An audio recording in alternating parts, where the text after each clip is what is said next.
నమస్కారం నాగార్జున గారు. నమస్తే గారు. ఏపీ అసెంబ్లీ బడ్జెట్ సమావేశాల్లో బడ్జెట్ ప్రవేశపెట్టడం జరిగింది. సుమారుగా 3,00,000 కోట్లకు సంబంధించిన బడ్జెట్ ప్రవేశపెట్టడం జరిగిందండి. సో దాంట్లో వివిధ రంగాలకు సంబంధించి కొన్ని రంగాల్లో చాలా తక్కువగా పెట్టినట్టుగా కనిపిస్తుంది. సో మీ విశ్లేషణ ఏంటండి? అంటే ఇప్పటి వరకు ఓటాన్ అకౌంట్ పెడతారా లేకపోతే పూర్తి స్థాయి బడ్జెట్ ప్రైవేట్స్ పెడతారా అనేటువంటి దాని మీద కొన్ని రకాల డౌట్స్ ఉండేవి. వాళ్ళు వైసీపీ వాళ్ళు ప్రచారం చేసింది ఏంటంటే అసలు వీళ్ళకి పూర్తి స్థాయి బడ్జెట్ పెట్టే సామర్థ్యమే లేదు, ఏదో తూతూ మంత్రంగా ఓటాన్ బడ్జెట్ పెట్టి నడిపించేద్దాం అనుకుంటున్నారని చెప్పేసి అన్నారు. అవన్నీ ఊహాగానాలే అంటూ ఇవాళ ప్రవేశపెట్టినటువంటి బడ్జెట్, అందులో ఎప్పుడైతే మీరు పయ్యావుల కేశవ్ లాంటి వ్యక్తిని దానికి సంబంధించి ఆర్థిక శాఖ మంత్రిగా తీసుకున్నారో ఆ రోజునే జనానికి, ఎందుకంటే పయ్యావుల కేశవ్ గారు అంటే ఏంటనేది ప్రత్యేకంగా మనం చెప్పాల్సిన పని లేదు. ఆయన్ని ప్రత్యర్థులు కూడా గౌరవిస్తారు, అతనికి ఉన్నటువంటి సబ్జెక్టు నాలెడ్జ్ కానివ్వండి, ఎక్స్పోజర్ కానివ్వండి. సో అలాంటి వ్యక్తి ప్రవేశపెట్టినటువంటి బడ్జెట్లో అతని మార్క్ అనేది మనకి క్లియర్గా కనపడుతుంది. కేటాయింపుల్లో కూడా చాలా వరకు సమతౌల్యాన్ని పాటించినట్టుగానే కనపడుతోంది. ప్రాథమిక రంగాలైనటువంటి విద్య, వైద్యం, నీటిపారుదల, తర్వాత గ్రామీణాభివృద్ధి, ఇవన్నీ కూడా మంచి కేటాయింపులే చేయడం జరిగింది. అలాగే బీసీ, ఎస్సీ, ఎస్టీ, మైనారిటీ వీళ్ళకి సంబంధించినటువంటి కేటాయింపులు కూడా ఆన్ పేపర్ బాగానే కనపడుతున్నాయి మనకి. సో కాకపోతే ఏంటంటే ప్రతిసారి బడ్జెట్లో జరిగేది ఏ ప్రభుత్వం ఉన్నా సరే, అంటే గత ప్రభుత్వంలో గత 5 ఏళ్ళు మనం చూసాం, పేపర్ మీద చాలా గ్రాండ్గా కనపడుతుంది. కానీ చివరికి వచ్చేటప్పటికి కేటాయింపులు జరిగినంత మేర ఖర్చు జరుగుతుందా అనేటువంటిది చాలా సందర్భాల్లో జరగలేదు గత ప్రభుత్వంలో. ఎస్సీ, ఎస్టీలకి ఇవాళ చాలా గణనీయమైనటువంటి కేటాయింపులు జరిపారు.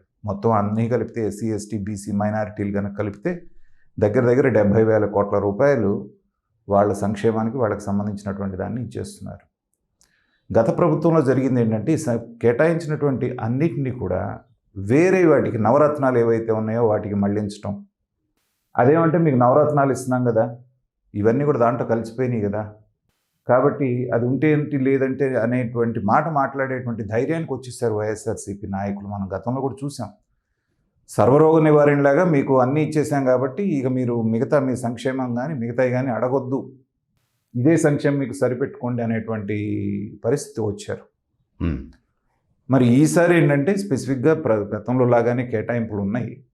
మరి వాటిని ఇప్పుడు బడ్జెట్ కూడా మనకి దాదాపు డెఫిసిట్ ఎంతో చాలా కనపడుతోంది. దాన్ని మరి ఎలా పూడ్చుకోగలుగుతారు, ఏంటి, రెవెన్యూ డెఫిసిట్ ఉంది, తర్వాత ఇది ఉంది, వీటన్నిటిని ఎట్లా అడ్రస్ చేస్తారు అనేటువంటిది రాబోయే రోజులు. ఆన్ పేపర్ మాత్రం బాగుంది, కానీ నాకు కొన్ని నాకు అర్థం కానీ ఇప్పుడు కొంచెం ఎందుకు ఇలా చేస్తున్నారు అనిపించేవి కొన్ని ఉన్నాయి. గృహ నిర్మాణం వాళ్ళు దాదాపు 8,000 కోట్ల రూపాయలు దానికి కేటాయించామని చెప్పేసి చెప్పారు. గతంలో ఎప్పుడు ఇందిరాగాంధీ ప్రభుత్వం ఉన్నప్పటి నుంచి పేదలకు బిలో పావర్టీ లైన్ ఉన్నటువంటి వాళ్ళందరికీ కూడా ఇల్లు కడుతూనే ఉన్నారు, ఇల్లు ఇస్తూనే ఉన్నారు. సరే ఆ రోజుల్లో అంటే ఏంటంటే మనకి వినేవాళ్ళం పెద్దల ద్వారా, ఏముంది ఒక 2 బొంగులు 4 తాటాకులు ఇచ్చి ఇదే ఇల్లు అని చెప్పేసి నాకు గుడిసేసి ఇందిరాగాంధీ గారు అనేవాళ్ళు అన్నారు.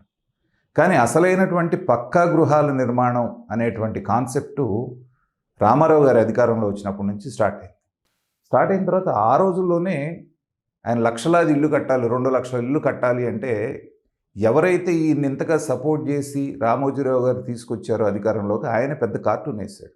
ఈయన పాతాళ భైరవిలో మాంత్రికుడిలాగా వేషం వేసి ఒక మంత్రదండం పెట్టి జై పాతాళ భైరవి 2 లక్షల ఇల్లు సృష్టించవే అని చెప్పేసి ఒక కార్టూన్ లాగా. ఏంటంటే సాధ్యం కాదనుకున్నాడు ఆయన కూడా. కానీ 2 లక్షలు అయినాయో లేదో తెలియదు, కానీ ఆ రోజుల్లో నాకు బాగా జ్ఞాపకం, 10,000 రూపాయలతోటి ఒక ఇల్లు అయ్యేది. ఓకే, పైన స్లాబుతోటి వేసి ఇల్లు నిర్మించినటువంటి మొట్టమొదటి సందర్భం రామారావు గారితో మొదలై. అక్కడి నుంచి ప్రతి గవర్నమెంటు దీని గురించి మాట్లాడుతూనే ఉంటుంది. ప్రతి గవర్నమెంటు మేము లక్షలాది ఇల్లు కట్టామనేటువంటిది క్లెయిమ్ చేసుకుంటూనే ఉంటుంది. జగన్మోహన్ రెడ్డి గారు అయితే నేను అసలు నగరాలే ఊళ్ళే నిర్మించేశాను వాళ్ళకన్నారు. జగనన్న కాలనీలో అసలు ఇంకెవ్వరు శాచురేషన్ పాయింట్లో మేము ఇచ్చేసామన్నారు. మళ్ళీ ఇవాళ చూస్తే కొన్ని లక్షల మంది ఇంకా ఇల్లు లేని వాళ్ళు కనపడుతూ ఉంటారు. మరి ఇన్ని సంవత్సరాలుగా గత 4-5 దశాబ్దాలుగా జరిగినటువంటి ఇళ్ళన్నీ ఏమైనట్టు అని కనుక ప్రశ్నించుకుంటే అది అసలు జరుగుతున్నది ఏంటి, అలాట్మెంట్స్ ఏంటి, నిజంగా ఏం జరుగుతుంది అనేది కామన్ మ్యాన్కి అయితే అర్థం కావట్లేదు. ఎందుకంటే ఒకసారి ఒక ఇల్లు అనేది ఏంటంటే రికరింగ్ కాదు, అది ఒకసారి వస్తే ఒక జీవితకాలం ఉండేటువంటి హౌస్. రైట్. సో ఇతోధికంగా సెంట్రల్ గవర్నమెంట్ ప్రధానమంత్రి ఆవాస్ యోజన దీని కింద వాళ్ళు ఇస్తున్నారు ఫండ్స్, రాష్ట్ర ప్రభుత్వాలు ఖర్చు పెడుతున్నాయి, కానీ దానికి శాశ్వత పరిష్కారం అనేటువంటిది మాత్రం దొరకట్లేదు. ఒకటి.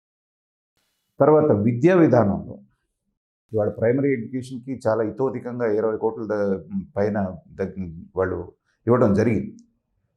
కానీ గత ప్రభుత్వంలో జరిగింది ఏంటంటే మా ప్రాధాన్యత రంగాలు ఏవైతే ఉన్నాయో విద్యా వైద్యం మా ప్రాధాన్యత అని నాడు నేడు కార్యక్రమం పెట్టేసి ఒక మోస్తరుగా ఉన్నటువంటి స్కూళ్ళన్నిటికీ కూడా టైల్స్ వేసేసి, రంగులు వేసేసి, బిల్డింగ్లు ఇచ్చేసి, డిజిటల్ క్లాస్ రూమ్స్, ట్యాబ్స్ ఇచ్చేసేసి మేము విద్యారంగాన్ని ఉద్ధరించామని చెప్పుకున్నారు.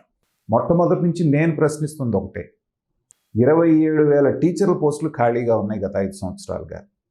టీచర్లు లేకుండా మీరు ఎన్ని మౌలిక సదుపాయాలు కల్పించినా విద్య ఎలా అభివృద్ధి చెందుతుంది? అందుకనే గతంలో కూడా మనం అనుకున్నాం, దాదాపు 5 సంవత్సరాలు 10 లక్షల మంది పిల్లలు ఇంత బ్రహ్మాండంగా మేము గవర్నమెంట్ స్కూళ్ళని డెవలప్ చేసామని చెప్తే వాటిని వదిలేసి వెళ్ళి ప్రైవేట్ స్కూళ్ళల్లో చేరారు. అన్నప్పుడు విద్యారంగం మీరు ఉద్ధరించారా లేకపోతే నాశనం చేశారా? కాబట్టి ప్రభుత్వాలు నేర్చుకోవాల్సింది ఏంటంటే ఉన్నతమైనటువంటి ఆ టీచర్లని రిక్రూట్మెంట్స్ ఏవైతే ఉన్నాయో వాటిని పూర్తి చేసి మౌలిక సదుపాయాలు గతంలో చెట్టు కింద కూర్చోబెట్టి పాఠాలు చెప్పినా వాళ్ళు బ్రహ్మాండమైనటువంటి మేధావులుగా తయారయ్యారు. అట్లానే మౌలిక సదుపాయాలు వద్దంటలేదు, కానీ వాటికి ప్రాధాన్యత ఇచ్చి ఇవ్వాల్సిన వాటికి ఇవ్వట్లేదు. అందుకని విద్యా వ్యవస్థ ఇవాళ కుంటుపడుతూ ఉంది ప్రభుత్వ పాఠశాలల్లో. అది గుర్తించినటువంటి ఈ ప్రభుత్వం రాగానే మెగా డిఎస్సి దగ్గర 17,000 పోస్టులకి ఫస్ట్ సంతకం చంద్రబాబు నాయుడు గారు దాని మీద పెట్టడం అనేటువంటిది ఒక శుభ సూచకం. అలాగే అదే దీంట్లో ఈ 5 సంవత్సరాలు కనుక నడపగలిగితే మీరు సరైనటువంటి విద్య వచ్చేటువంటి జనరేషన్కి అందిస్తే అంతకంటే కావాల్సిందే ఉందండి. వాళ్ళు చదువుకొని పైకి వచ్చే లోపల ఉపాధి అవకాశాలు కల్పిస్తే ఈ సంక్షేమ పథకాలతో పనే లేదు కదా. ఇది తర్వాత ఇక్కడ నాకు చాలా నవ్వొచ్చినటువంటి ఇదేంటంటే టూరిజం అత్యంత నిర్లక్ష్యానికి గురైనటువంటి రంగం ఏదన్నా ఉంది అంటే ఆంధ్ర రాష్ట్రంలో టూరిజమే. అది గత ప్రభుత్వంలో కూడా సేమ్ అంతే. రోజా గారు ఇక అది ఒక స్పెషల్ గ్రేడ్. రోజా గారు అంటే అంబటి రాంబాబు గారికి కనుక ఎలా అయితే నీటిపారుదల శాఖ అంటే స్పెల్లింగ్ తెలీదో, రోజా గారికి కూడా టూరిజం శాఖ అంటే స్పెల్లింగ్ తెలియదు. ఏదో మంత్రి పదవి కావాలి కాబట్టి ఇచ్చారు, కాబట్టి చెప్పులు మోయించుకోవడానికి ఒకళ్ళు ఉంటారు కాబట్టి మనం చూసాం. అంతవరకే అనుకున్నారు శాఖని. కానీ 950 కిలోమీటర్ల సాగర తీరం ఉన్నటువంటి ఆంధ్రప్రదేశ్ని టూరిజం డెవలప్ చేస్తే ఎంత రెవెన్యూ జనరేట్ అవుతుంది అనేటువంటిది ఎవరూ రియలైజ్ అవ్వట్లేదు. ఎందుకంటే కొన్ని దేశాలే టూరిజం మీద బతుకుతున్నాయి. ఉదాహరణకి మన దేశంలో ఉన్నటువంటి గోవా తీసుకోండి. గోవాలో ఉన్నటువంటి దాంట్లో మెజారిటీ వాళ్ళకు వచ్చేటువంటి రెవెన్యూ షేర్ దేని నుంచి వస్తుందంటే టూరిజం నుంచి. అవును, ఎగ్జాక్ట్. మన కోస్ట్ లైన్తో పోల్చుకుంటే వాళ్ళ కోస్ట్ లైన్ ఎంత ఉందండి? కేరళ కూడా అంతేనండి. కేరళ టూరిజంని ఎలా డెవలప్ చేస్తుంది? తర్వాత నేను బేసికల్గా నాగార్జున సాగర్ ప్రాంతం నుంచి వచ్చినానండి. సో లార్జెస్ట్ మేసనరీ డ్యామ్ ఇండియాలో, దాని దగ్గర కనీసం ఒక పార్క్, సరైనటువంటి యాత్రికులు వచ్చినప్పుడు కాసేపు కూర్చొని సేద తిట్టడానికి సరైనటువంటి ఒక పార్క్ లేదు. కానీ మైసూర్లో మైసూర్ అనగానే గుర్తొచ్చేది ఏంటి? బృందావన్ గార్డెన్స్ అని కృష్ణరాయ సాగర్ ప్రాజెక్ట్ అని ఇంత డ్యామ్, బుడ్డ డ్యామ్, దాని దగ్గర వాళ్ళు బృందావన్ గార్డెన్స్ అని చెప్పేసి ఒక్కొక్క గార్డెన్ని డెవలప్ చేస్తే కొన్ని వందల, ఇంకా మాట్లాడితే కొన్ని వేల సినిమా షూటింగ్లు జరిగినాయి అక్కడ. మనం గతంలో రామారావు గారు, నాగేశ్వరరావు గారు వీళ్ళందరి జమానాలో కనీసం పాటలో ఒకసారైనా బృందావన్ గార్డెన్స్లో తీసేవాళ్ళు. ఇంత పెద్ద డ్యామ్, ఒక శ్రీశైలం డ్యామ్ ఉంది, ఇక్కడ ఉన్నది ఇన్ని పెట్టుకొని కనీస సదుపాయాలు అక్కడ ప్రొవైడ్ చేయకుండా దీనికి 300 కోట్లు కేటాయించడం అంటే ఏంటంటే పోయిన గవర్నమెంట్ ఎంత ప్రాధాన్యత ఇచ్చిందో వీళ్ళు కూడా అంతే ప్రాధాన్యత ఇస్తున్నారేమో అనిపిస్తోంది. ఖచ్చితంగా నెగ్లెక్టెడ్ ఏరియా టూరిజం అనేటువంటిది. మన దగ్గర ఉన్నటువంటి హిస్టారికల్ ప్లేసెస్ కానీ దేవస్థానాలు కానీ ప్రపంచంలోనే అత్యంత ప్రాధాన్యత కలిగినటువంటి తిరుమల తిరుపతి దేవస్థానం మన దగ్గర ఉందండి. ఎన్నో అలాంటివి కాళహస్తి దగ్గర నుంచి ఏదో వాటిని మనం ఆదాయ వనరుగా వచ్చేటువంటి వాటిని చూస్తున్నాం, కానీ టూరిజంని దాన్ని ఆధారంగా చేసుకొని ఎంత డెవలప్ చేయొచ్చు అనేటువంటిది ఎవరు ఆలోచించట్లేదు. ఇప్పుడు రీసెంట్గా శ్రీశైలం టు విజయవాడ ఆ ఫ్లై అది ఉంది కదండి అవునండి. మన నేను అనేది అదే ఇప్పుడిప్పుడే ఆ, మొదలు పెడుతున్నారు అలాంటివి. అలాంటివి. ఓకే. సో సో ఈ బడ్జెట్ సరిపోదంటారు.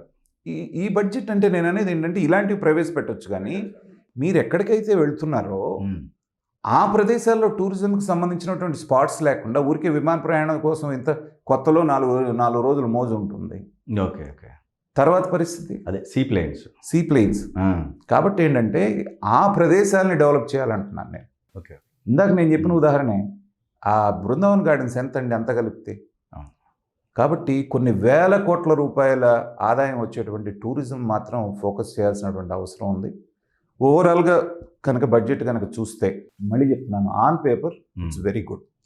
అన్ని రంగాలకి సంబంధించి అందరినీ అడ్రస్ వ్యవసాయానికి సంబంధించి కూడా బాగా అనిపిస్తుంది. అవునండి, పూర్తి డీటెయిల్డ్గా వాళ్ళు చెప్పడం జరిగింది. అలాగే నీటిపారుదల శాఖ సంబంధించి దానికి కూడిన ప్రాధాన్యతలు ఏంటి, ఏ ప్రాజెక్ట్స్ వాళ్ళు ప్రాధాన్యత క్రమంలో తీసుకుంటున్నారు అనేదంతా కూడా చాలా చక్కగా ఎక్స్ప్లెయిన్ చేశారు.